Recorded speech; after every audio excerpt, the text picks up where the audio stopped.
Hello, welcome to Superverse, and if this is your first time stopping by, thank you so much and you are most welcome. My name is Jessica and I'm thrilled to have you join us on this journey of unlocking your full financial potential.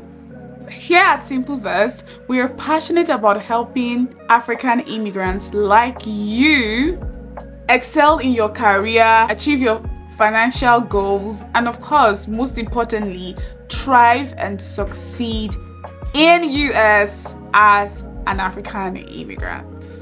So if that looks like you are in the right place and welcome. You feel as though your hard work is not fairly compensated. Let me tell you something that's comforting.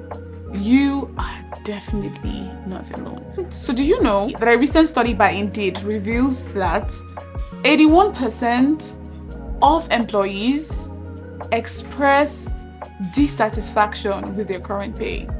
And as sad as this might be, there's a solution. Like we always say, there's a solution. As long as Simpleverse is concerned, there is always a solution for every financial problem. And I'm about to solve this problem for you. If you feel like your pay that you are currently receiving at work is not fair for the amount of work you put in, you have the power to change that narrative. So if you're watching this video and you fall into the category of the 81% who are dissatisfied with your current pay, sit down, take a chill pill, because your story is about to change. And this video is going to teach you about research techniques that you need to take before demanding for a raise, strategic timing, because that's so important, overcoming objections, and so much more.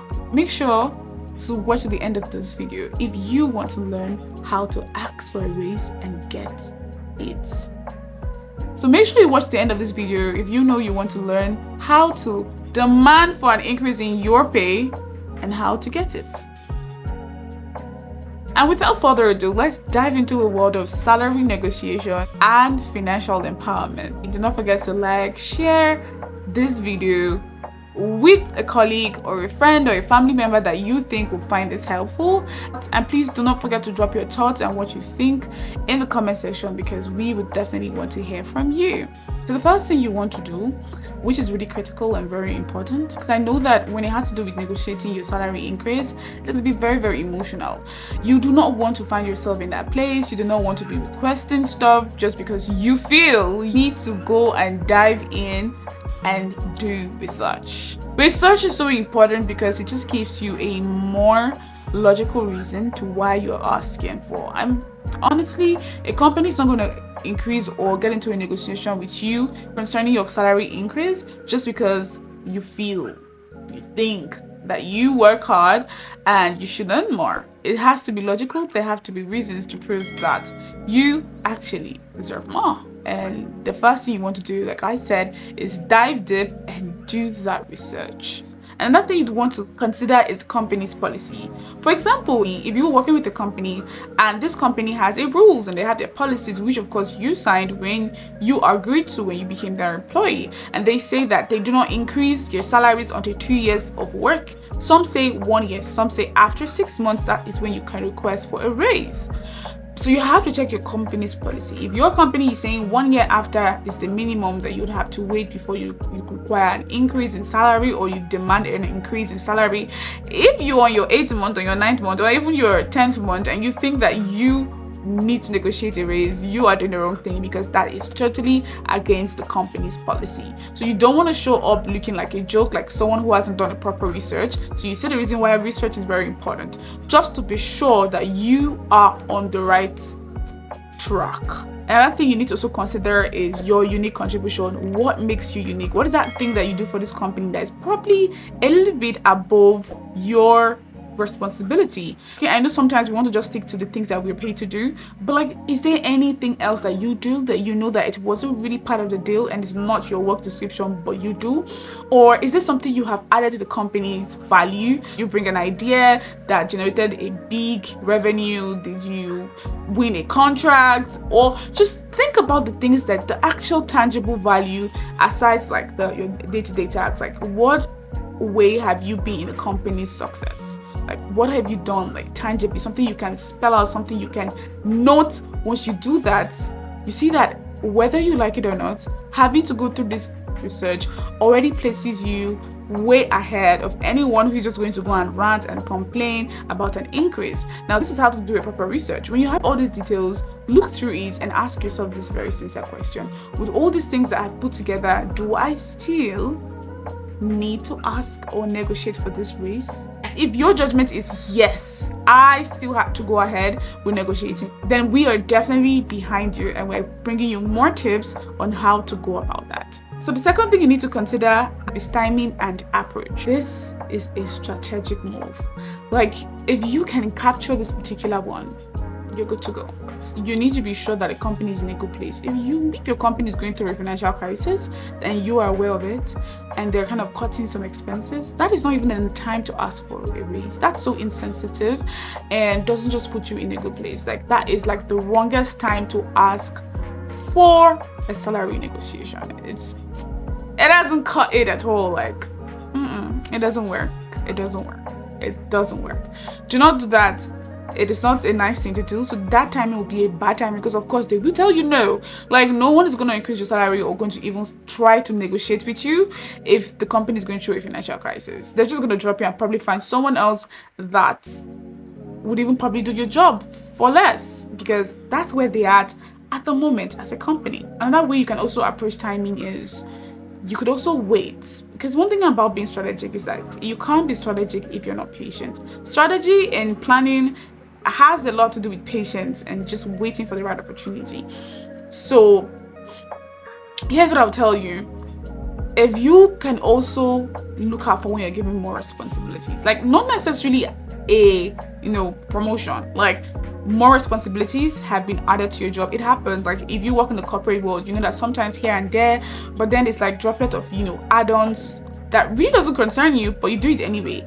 Now, if those kind of things come up and those responsibilities come up, that is another time that is very strategic, and it can be very good to ask for that dem raise. Like, you are definitely going to negotiate, have a good negotiation. It could be as simple as I think that with this new responsibilities given to me, I have responsibilities of doing this and that, and this has cost me to put in more work. I think I'll require a raise at this place. I would like to negotiate a raise because it's taking more time and it's getting really tedious. Now, that is more reasonable. Anyone you tell this to will definitely consider you, because yes, actually, for a fact, you have been given more tasks to carry out, and there's no compensation for that, and that shouldn't be so. So being able to know the right time to strike is also very important. I hope these examples that I've given you will definitely make you understand better. And also, when it has to do with approaching for the negotiation, it's very important that you carry out maturely. If you feel emotional at the moment, or overwhelmed or angry, that isn't the right time to negotiate. You would want to approach negotiation very maturely and more logical, like I said earlier on, than emotional. You want to pay more emphasis on your accomplishments and the values you've brought. So what have you done so far? What have you added so far? What can we tangibly say you have done to the success of the corporation?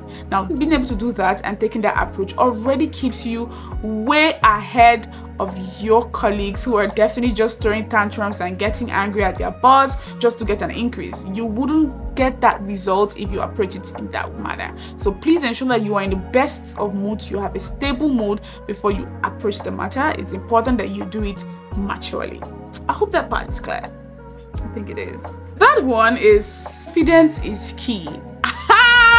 If you live in today's world and you don't even understand what confidence is, or you do not know how effective confidence is in anything at all, whether it's your career, whether it's a business that you're starting, whatever you're doing, confidence is key everywhere. If someone approaches, the leadership of a corporation to negotiate an increase, and the person's like, it's not confident,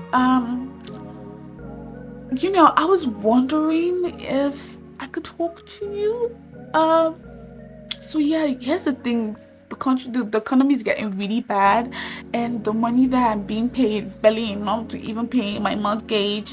It's barely enough to pay my credit loan, and all those things that no one cares. And you now, like, moving your body, touching your ears, and just trying to act like that already shows that you're not confident. That already shows that you do not deserve it. And you don't even want to pass that kind of vibe. You don't want them to feel like as though you don't deserve it, because honey, remember we did a research. That's the first step that we took. So you are definitely sure that you deserve it, and you have to be confident about it. There's nothing to not be confident about. So I want you to be confident. I want you to be very cautious of your body language, heads up, shoulders high, and speak. And here's one of the things that you also need to carry out just so that it improves your confidence. You have to speak clearly, like do not stutter. That's the word. Even if it means you rehearsing your lines, make sure you don't stutter. Make sure you're not distracted. Make sure you speak clearly and loud enough. So there's not like, what are you saying? I didn't quite hear you. No, they can't even play that game, because one thing that I have experienced this before in the past, like, I didn't hear you, I didn't quite hear you, come again. By that time, I begin to stutter because like you have destabilized me. So that's one of the things that employees who are very manipulative can use. I can't hear you. You say what? Don't even let them play that game with you. Make sure that you're so loud and clear that they can't even deny how loud and clear your statements were. Another thing you need to do is to hold your ground. See, hold your ground. Sometimes it can be very intimidating to be in the eyes of someone, or be right in the presence of somebody that you respect a lot, and it's above you and all that stuff at work. But let me tell you right now, it's about you. It's about you focusing on yourself. So you have to stand your ground for you, because if you don't, these people are just going to manipulating you into thinking that you don't deserve this stuff. So please, if you're sure that you deserve this, make sure you stand your ground and you are relentless. Thing you'd want to do is to maintain eye contact. Very important that you do that, because there's something about making eye contact with people is that it shows how damn serious you are. Like if I'm speaking to you and I'm looking at you in the eye, eyeball to eyeball, it says one thing, bro, I am serious, I'm dead serious, I'm not playing. Like that is what it screams. Like looking at the person's eye, making eye contact, it's actually screaming this. It's like, I see you, I heard you, I want this thing done ASAP. That is the energy, and that's the energy you want to keep. So make sure you maintain eye contact with whoever you're having this negotiation conversation with. Make sure you start higher. See if the negotiation is going on and the person begins to consider and wants to have that conversation with you, make sure you hit the top. Let it be more unrealistic than realistic. Let them say, oh, that's unrealistic. Don't make that decision for them. One time I wanted to ask for an increase, and I had a figure in my head that was like triple my salary. I was like, is this not giving fraudulent? Cause girl, what is this figure? But I'm like, I'd rather hit for the stars, and rather than just hitting for nothing. Because like, why would I go through all this stress? Because negotiating your salary is not one of the easiest things, honestly. It's not easy. It has never been easy. I would never be easy. So I'm like, so what is the essence? Like, why have I even be suffering? Why did I go through all this and I'm not shoot for the sky? I shot for the stars, and let me tell you something. I was so glad I did, because how would I have known that the company was already ready or could afford to increase my salary? Because they won't tell you sometimes, like they'll wait for you to speak, and I was glad I did that. So you will be glad that you went higher than just going mid. Go high and let them say, oh, we can't do that, this is what we can do. But don't limit yourself to a very tiny increase. Make sure you go high. You can go as far as 50%, 40%, as much. If you even think that you deserve more, you can go for 100. Yes, I said so. Make sure you stay poised while answering critical questions, because one of the things I know from experience as it has to do with negotiating your salary is that they're going to be asking you very crazy questions. Like, you are going to be asked very, very crazy questions. Like, sometimes just to destabilize you, it's like a very, very, I don't know how to do it. It's a psychological thing that these people do. So it's very important that you stay poised, put together. Do not, like I say, take your time. If they ask you any question or if they're demanding certain things, make sure you take your time, think it through, and ensure that you give the best answer to that question. So please do not allow them to destabilize you, and look them in the eye. Turning objections into opportunities. Let me tell you, and again from experience, there's barely any person or in the company, a human resource manager or whoever that you're going to meet to demand is going to be like, okay, that's good, we'll see about that. How many percent do you want? No, they won't do that. There's going to be a lot of objection. What do you think you deserve it? What makes you think you deserve it? Like, I don't think you put in enough work. I don't think we have gotten to that place yet. Maybe we should reconsider. There's always going to be objection, and I want you to go there prepared for it. Because the thing about objections is that if you are smart about it, you can also turn it into your advantage. Yes. So try to genuinely inquire about their own perspective. Just like genuinely listen to them. Like, why are they saying what they're saying? And just pay attention to that. So when you go through all that process and then it feels like a door seems closed, like they're like, no, we can't do this. There are also other options that you can explore. Don't just leave and be like, okay, thank you, we'll try next time. No, ensure that you push the walls, and even if you can get all the stuff that is not actually like a whole massive increase, you can also ask for alternatives like bonus. Okay, you don't want to increase my pay, but how about bonuses? Can I have bonuses for every time I do this particular task? Because like I said earlier on, ensure that you have a research that shows that you are actually having like extra stuff doing. So you can be like, okay, so when you guys ask me to do this stuff, which is not in my responsibility or part of my responsibility, will I require, bonus if I have to stay longer at work just because of how hideous the task is? Would that also attract a bonus? Because these are the things that you'd also want to state down, because you don't want to leave there just defeated. You need to try harder. Finally, I want you to champion your worth. I also want you to advocate for yourself. Do not shy away from advocating for your worth. See, know this and know peace. You need to know that the more that you advocate for the worth and the value that you bring, the more that people believe. See, there's something called perceived value. There are people who are doing the work in these corporations, but they don't want to talk.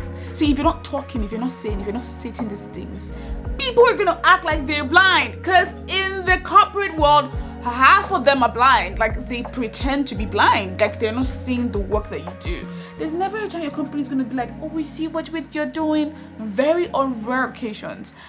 So, my dear, you need to scream. Sometimes the people that the company promotes or the people that they think are doing the work are the people who are screaming, who are saying, I am doing this, I am doing that, I did this, I did that. You are screaming. So learn to advocate for your worth and the value that you bring to the company and your own value as a person. Like, you know the sauce you bring. You are the moment. You are the star. Shine and act like one. Very important. Do not allow them to dim it. Whether your salary wasn't increased or your negotiation didn't go well, do not stop advocating for your worth. One of the beautiful things about negotiating your salary is that it doesn't just impact your financial standing, it also impacts your overall work ethics. Like, you know that I'm demanding this thing, if I didn't get it because of the objections that they've raised, I'm going to go back and do more so that I can have more reasons. And this is if you're not considering switching job. If you still like where you work and all you want is just an increase, this is for you. Elevate your potentials and deserve for what you're worth. Elevate it. See, it's like I said it already. I don't know why I'm repeating it, but like, keep on advocating. Do not be shy. Scream it till like even the lowest people and the least people in the company and the highest know that you're there. Trust me, if you do this, your future self will thank you. And then you will not just be able to stand up for just your career, everything in your relationship, whatever place you find yourself, because you've practiced salary negotiation in a professional space. There's definitely nowhere you won't be able to practice negotiation. Negotiation is the spice of life. Whether you agree or not, it is the spice. You would have to negotiate yourself through your life, whether you know or whether you're conscious of it or not. Negotiation happens every day. You go to grocery, you want to buy that property, every freaking thing has to do with negotiation. So starting to learn to negotiate from something as difficult as your salary, but rest assured that other things that you need to negotiate throughout life would be way more easier. And with that, I've come to the end of this video. I hope you learned a lot, and I hope you enjoyed this video as much as I enjoy filming this. If you know you found this video very helpful, I also have something even more helpful for you. It's our newsletter. Yes, Simple Verse has a newsletter, and that is where all the juice is. If you think our YouTube and our Instagram channel gives you value, then you haven't met our newsletter. Our newsletter is where it all goes down. It is strategic and customly made for African immigrants. you would love all the teachings and all the knowledge that we drop there weekly. Please sign up for our newsletter. You'll find the link to signing up for our newsletter in the description box below. Click there and sign up for our newsletter. It is totally free. And that is the end of the video. My name is Jessica. We did have a great time with you guys, and I hope you did with me, and I hope that you are going to be bold enough to practice, because it's one thing to learn and it's one thing to practice. If you do not practice what you've learned, it's as good as not learning anything. Please stay good and do not get distracted from the focus. The goal is to be wealthy and to build financial freedom. That is the goal and that is the focus. And stay focused. Do not lose sight of this goal. Please don't forget to like, subscribe in case you haven't, and share this video with someone who you think would need it.